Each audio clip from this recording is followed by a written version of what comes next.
Ekonomi Biru khusus WPP 713, 714, 715, dan 718. Yang seperti telah kita ketahui bahwa ekonomi biru itu sudah menjadi arah kebijakan baru dari Kementerian Kelautan dan Perikanan kita.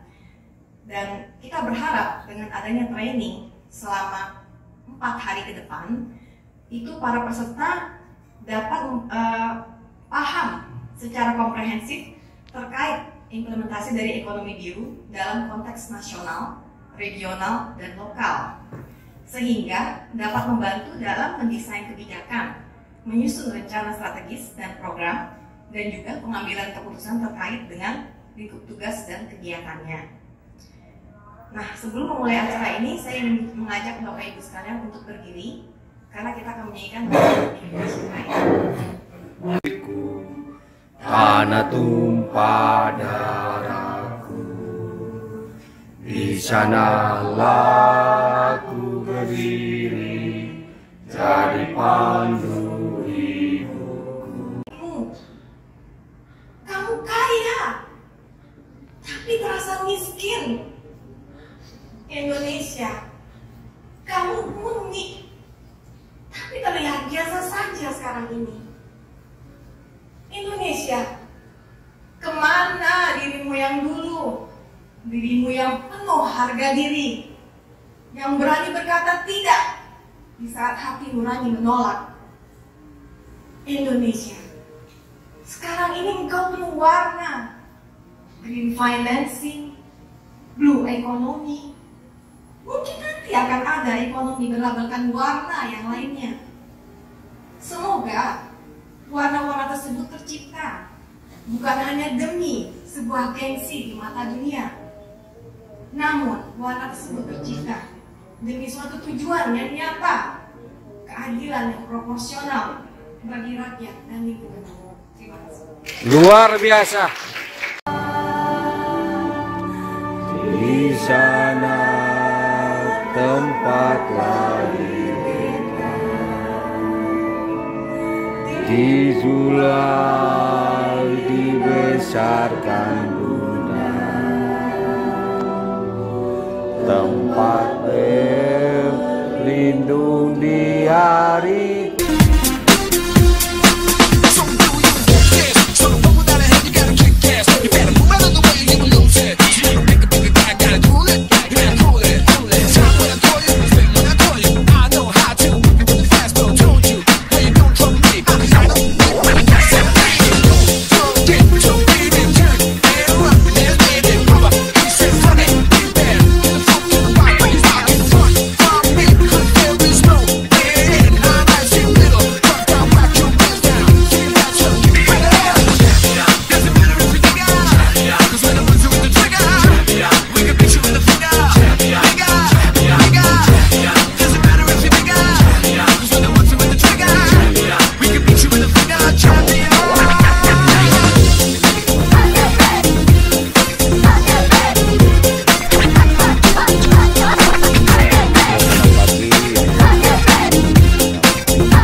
Semoga pagi ini sehat dan happy selalu ya untuk sobat-sobat seluruh Indonesia. Oke? Berdoa supaya kegiatan hari ini bernilai ibadah dan penuh berkah. Amin ya rabbil alamin.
tadi malam?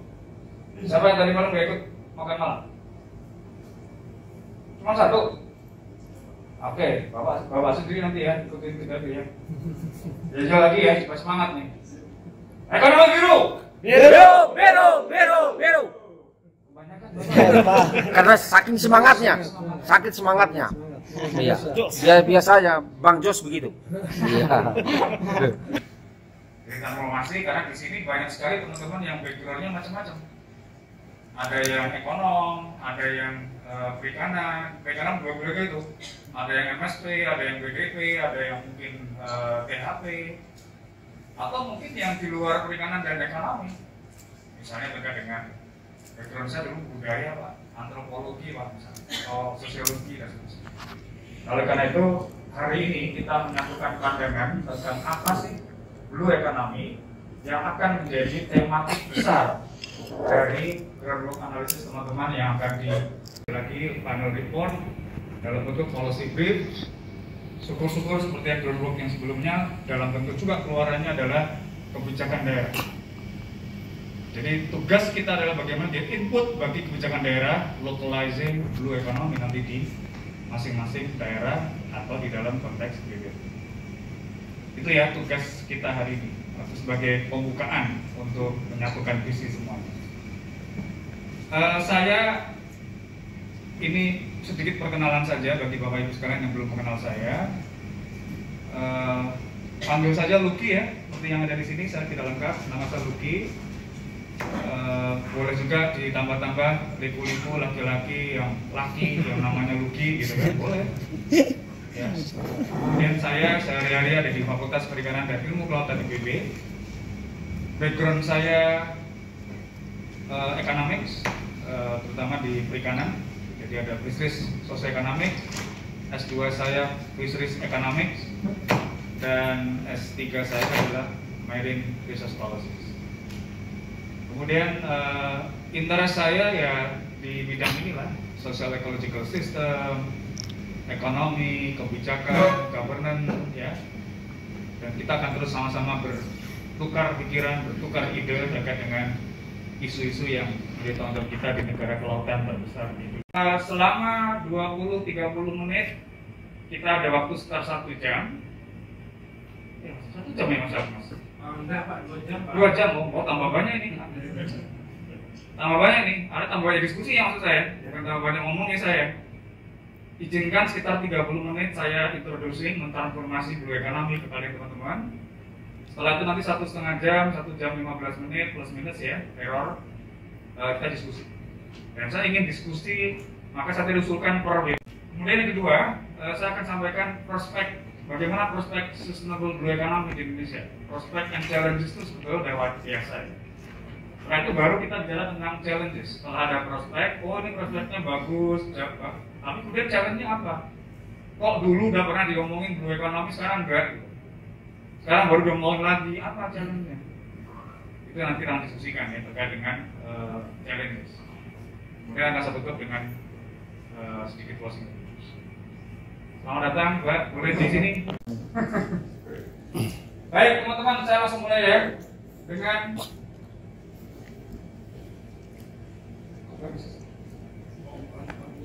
sudah tadi sudah atau ini mati ini.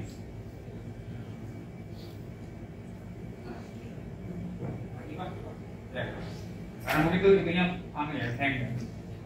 Baik, teman-teman. Saya mulai dari pendahuluan ini, sudah sering didengar tapi ya udahlah kita mulai dari sini. Mau di Ternate, mau di Kupang, mau di Sulawesi Selatan, di Spermonde, mau di Kendari, Teluk Kendari, atau di Wakatobi, atau di Maluku Utara, di Morotai, ya semua 714, 713, 715, 718. Kalau digambar ya begini ini terus.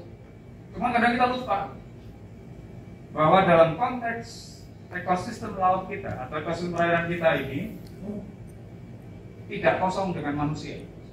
Inilah kenapa kemudian kemarin Pak Mubarak dalam pembukaan menyinggung soal manusia sebagai makhluk ekonomi dan manusia itu tinggal sebagai bagian dari ekosistem ini. Maka teman-teman yang kuliah dulu di perikanan kelautan ya. Kalau di ekonomi juga nggak diajar ekologi kan ya? Mas ya, nggak diajar ekologi ekonomi. Diajar ekologi. Ekonomi lingkungan masuk. Hah? Ekonomi lingkungan. Ada sih, ekologi adalah itu ada. Oh. Ilmu itu nggak ada kan? Nah kalau teman-teman yang kuliah di perikanan kelautan, diajari namanya ilmu ekologi dasar atau fundamental of ecology.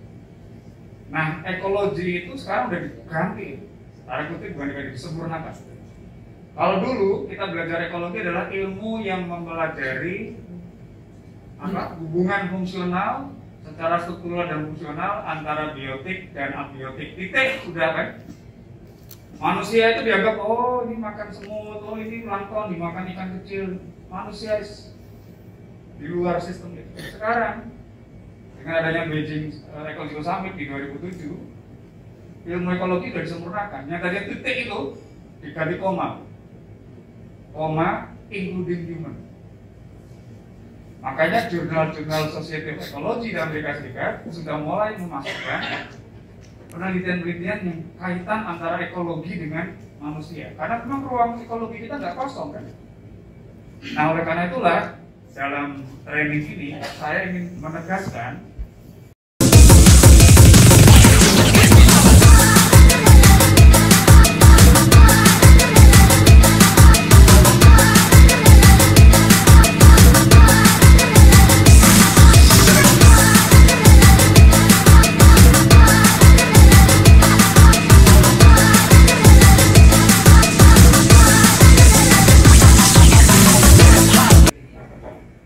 misalnya ada masalah-masalah di sistem pengawasan kita yang serba terbatas. Bicara sarana prasarana, saya kira hari ini akan sangat sulit kita bisa memantau 24 jam pengelolaan perikanan kita di 11 lokasi itu.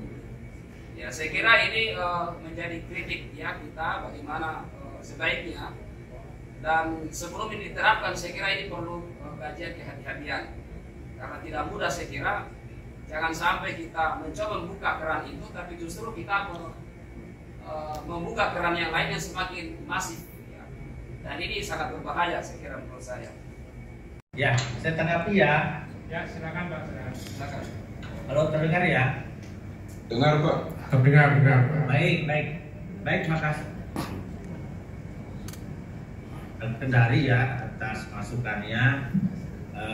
Dapat kami sampaikan bahwa proses mulai dari ide pendidikan terukur dan sampai saat ini adalah hampir 2 tahun ya, dimana memang kami KKP termasuk di dalam Direktorat Perikanan Tangkap ini sudah membahas ya dengan sangat dinamis ya, karena saya sepakat dengan Mas Yasin dan ini juga tercermin daripada setiap kami rapat penyusunan regulasi-regulasi dan juga pembahasan-pembahasan untuk bagaimana supaya PIT ini matang untuk diimplementasikan ya. Jadi kita sudah lebih dari 10 kali juga melakukan konsultasi publik ya, termasuk di dalamnya melibatkan NGO, perguruan tinggi, pelaku usaha. Tentunya para pelaku usaha ini yang memang sangat concern kepada kebijakan ini ya. Dan saat ini pun kita masih sedang menggodok payung hukum yang utama, yaitu rancangan peraturan pemerintah ya, di mana disitu akan memayungi regulasi-regulasi yang diperlukan di bawahnya.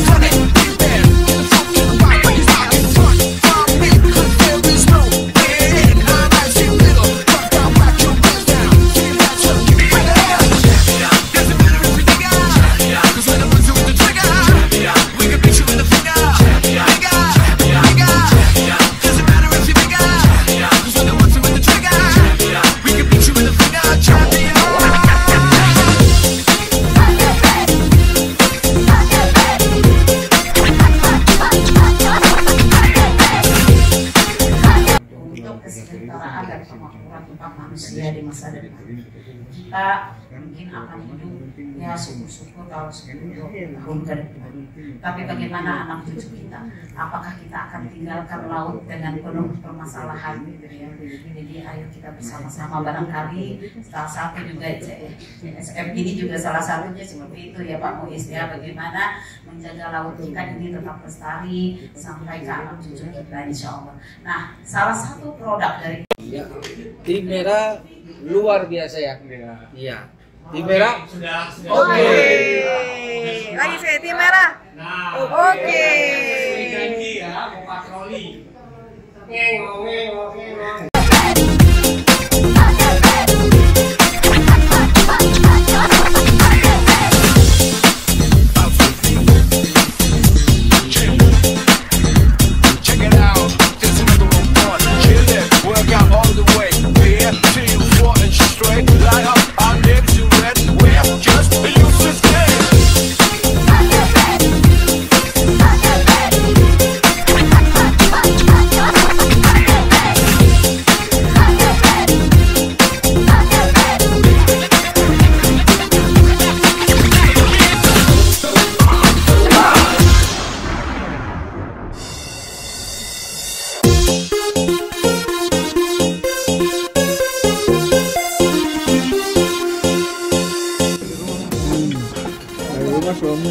Ini pada lahap semua ini, pada ini kayaknya lapar semua. Iya luar biasa ini.